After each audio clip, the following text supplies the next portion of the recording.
Sekarang masuk proses yang ketiga, proses iluminasi. Artinya, proses iluminasi itu adalah penerangan batin dan pikiran, ya, yang Tuhan lakukan kepada para nabi dan juga para rasul. Ya. Dalam konteks ini, saudara, Tuhan menerangi hati dan pikiran totalitas hidup para nabi dan rasul itu, tentunya dengan Roh Kudus ya. Supaya apa?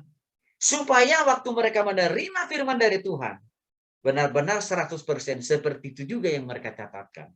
Seperti itu juga yang mereka tuliskan ulang. Ya. Penerangan batin ini atau sama dengan artinya iluminasi sebenarnya ini juga bisa dialami oleh orang Kristen di sepanjang zaman termasuk saudara-saudara. Contohnya, kita perjanjian lama dan perjanjian baru dari dulu sampai sekarang sampai Tuhan Yesus datang kan dimulai dari kitab Wahyu. Dimulai dari kitab Kejadian. Lalu diakhiri dengan kitab Wahyu. Udah ribuan tahun Alkitab kita itu selalu diawali dari Kejadian dan diakhiri di Wahyu. Para pastor, para pendeta, para nabi dan rasul sudah ribuan tahun juga mengkhotbahkan isi firman Tuhan itu mulai dari Kejadian sampai dengan Wahyu.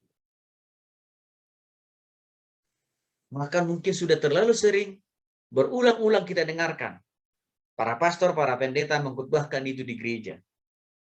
Seperti apa yang sudah pernah dikhotbahkan oleh para nabi dan rasul. Tetapi saudara, waktu saudara dengar khotbah itu, lalu saudara mendapatkan makna dan pemahaman dan pengertian. Itu juga bagian daripada proses iluminasi. Karena firman itu, khotbah itu sudah terbiasa. Ayat yang dipakai, ayat yang dikhotbahkan sudah berulang-ulang kali orang khotbahkan kan gitu, pastor atau pendeta khotbahkan. Tapi saudara selalu dapat hal yang baru gitu, pemahaman yang baru, pengertian yang baru, kekuatan yang baru. Itu namanya juga bagian daripada proses iluminasi, saudara. Sama juga misalkan waktu saudara baca firman Tuhan. Lalu saudara diberikan pemahaman dan pengertian oleh Roh Kudus dari firman itu. Itu juga bagian daripada iluminasi. Tapi harus saya ingatkan begini. Proses iluminasi ini atau penerangan batin ini tidak boleh bertentangan arti maknanya dari apa yang sudah tertulis dalam Alkitab. Contoh yang dilakukan oleh sebagian orang. Contoh misalkan, ada pengajar sesat yang mengatakan Tuhan Yesus itu akan datang ya tahun 2011 bulan 11 ya tanggal 11 jam 11. Dia bilang ini adalah proses iluminasi yang saya dapatkan dari Tuhan. Ini sesat. Ini bukan proses iluminasi yang benar dari Tuhan itu. Karena kenapa? Bertentangan dengan firman Tuhan. Pemaknaan yang didapat itu. Bertentangannya di mana? Karena firman Tuhan katakan kedatangan Tuhan Yesus kan tidak ada satu orang pun yang tahu.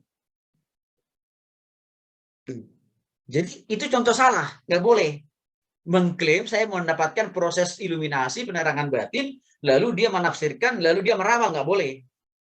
Ya. Dan ramalannya pun bertentangan dengan isi daripada Alkitab. Itu sangat tidak boleh. Ya, harus sesuai dengan apa yang sudah ditulis dalam Alkitab sendiri. Nah, itu contoh yang salah yang saya lihat hari-hari ini ada dilakukan oleh beberapa orang pengajar sesat. Teori iluminasi mengungkapkan bahwa pengilhaman merupakan pengintensifan dan peningkatan persepsi dan daya tangkap para penulis Alkitab.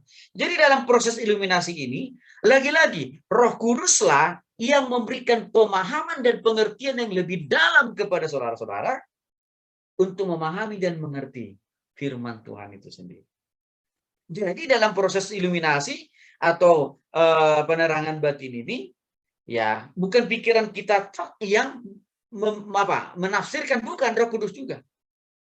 Sehingga dengan demikian tidak ada ruang dan kesempatan atau tidak ada hasil daripada proses iluminasi itu bertentangan dengan hati Tuhan, bertentangan dengan apa yang sudah tertulis dalam Alkitab. Karena kenapa? Karena Roh Allah tetap yang memberikan pemahaman dan pengertian bagi kita tentang makna daripada firman Tuhan itu sendiri. Itu yang dimaksud dengan proses iluminasi.